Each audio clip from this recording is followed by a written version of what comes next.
सभी राष्ट्र प्रेमी भाई बहनों को नमस्ते। मैं हूं स्वामी आदित्य वेश और आप देख रहे हैं मिशन आर्यवर्त, आर्य समाज का सबसे ज़्यादा समय देखा जाने वाला सोशल मीडिया प्रकल्प।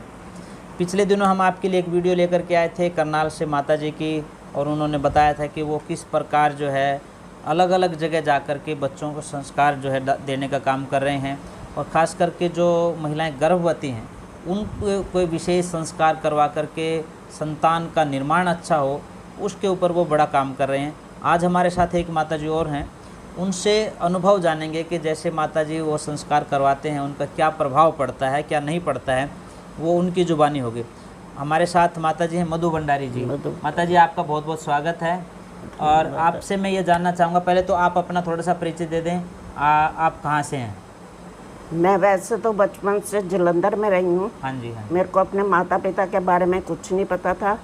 1 साल की थी तब से मैं अपनी नाना नानी के पास रही हूँ। अच्छा। वहीं से मैंने पढ़ाई किया। हाँ जी। हाँ जी। वहीं पर मैं स्कूल गई हूँ और शादी भी उन्होंने किया। अच्छा। उसके बाद जब वो आते थे तो मेरे को ये नहीं पता था कि मेरे माता पिता, वो कहते थे, जब हम हरिद्वार गए थे मेरे नाना जी कहते थे, हाँ। वहाँ से तेरे को खिलौने लेकर गए थे ना, जब वो आए हैं अपने घर, मैं कहती थी जाओ जहाँ से, हमारे घर का खाना खा गया है, हमारे घर से रोटी खा गए हैं।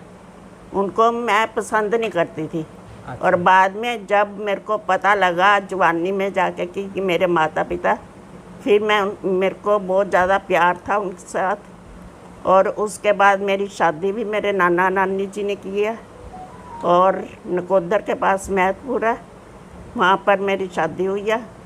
उसके बाद 2000 में हम करनाल आ गए। करनाल में आप 2000 में आए? 2000 में। अच्छा, तो आपका शशि बहन जी से आप फिर कब मिले?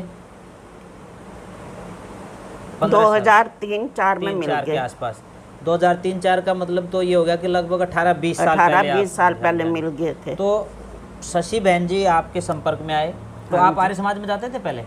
मैं बचपन से जाती थी। अच्छा, आप नाना जी तो के यहाँ करनाल में भी जाते थे? करनाल में शनिवार को जाती थी, महिला सत्संग में, क्योंकि दूर था घर, 8 सेक्टर। हाँ जी। हाँ जी। उसके बाद फिर 13 में आए तो दिल्ली जाना शुरू किया। उसके बाद हमने किताबें भी पढ़ी, क्लास लगती थी हमारी, चौधरी लाजपत जी पढ़ाते थे हमें। राय चौधरी जी, ठीक है। लाजपत राय चौधरी जी बड़े अच्छे विद्वान भी हैं और भीष्म पितामह हैं आर्य समाज करनाल में, तो उनसे माता जी पढ़ती रही।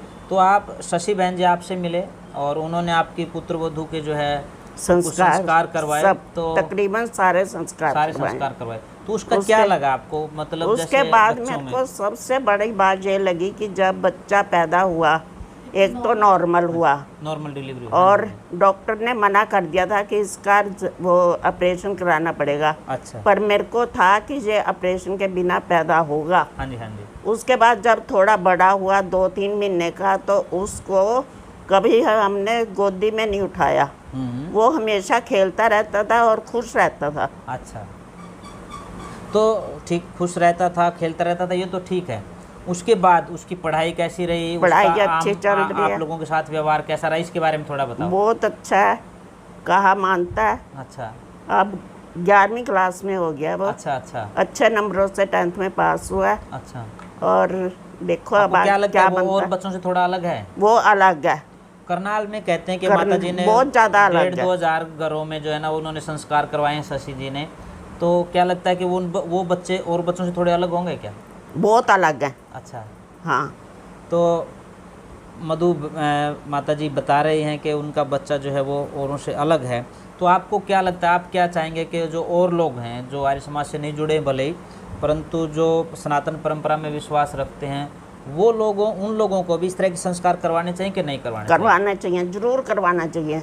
ये हमारी स्वामी दयानंद जी ने जो किताब हमें संस्कार भी दे दिया ना, हाँ जी। हाँ जी। वो एक किस्म का भगवान के लिए हमारे लिए आशीर्वाद है उनका। हाँ। जो उनको पढ़ लेता ना, वो कभी भी भटक नहीं सकता। एक सत्यार्थ प्रकाश जो पढ़ लेगा ना, वो कभी भी किसी भी जगह भटक नहीं सकता। नहीं। जीवन के निर्माण की 2 किताबें माता जी संकेत कर रही हैं, आप वैसे जानते भी हैं। और जो नए दर्शक हैं उनके लिए हम बता दें, सत्यार्थ प्रकाश जो अमर ग्रंथ है, महर्षि दयानंद सरस्वती ने आर्य समाज का मैनिफेस्टो दिया है कि क्या उसके उद्देश्य हैं, क्या नियम है, और किन सिद्धांतों के ऊपर चल करके हम अपनी प्राचीन वैदिक सनातन परंपरा को जीवित रख सकते हैं। और दूसरा मानव निर्माण की एकमात्र पुस्तक जो विश्व इतिहास में देखने को मिलती है, संस्कार विधि, जिसमें 16 संस्कारों का वर्णन है।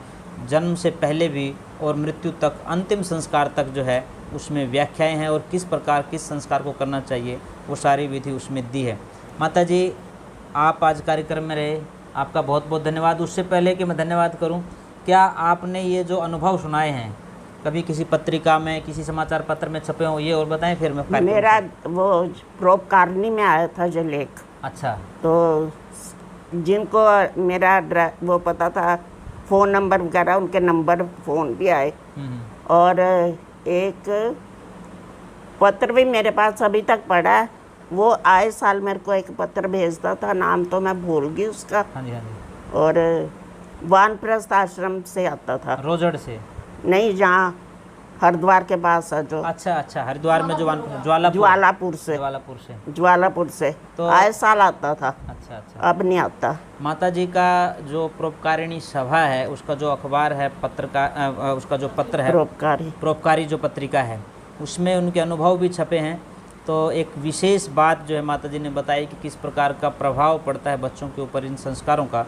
आप भी यदि चाहते हैं कि आपकी संतान ऐसी बने जो आपकी सेवा भी करे, शुश्रूषा भी करे, समाज के नवनिर्माण में अपना योगदान भी दे, एक अच्छे राष्ट्र का निर्माण भी करे, तो इन संस्कारों को आप भी अपने जीवन में महत्व दें। माता जी, आप कार्यक्रम में रहे, आपका बहुत बहुत धन्यवाद।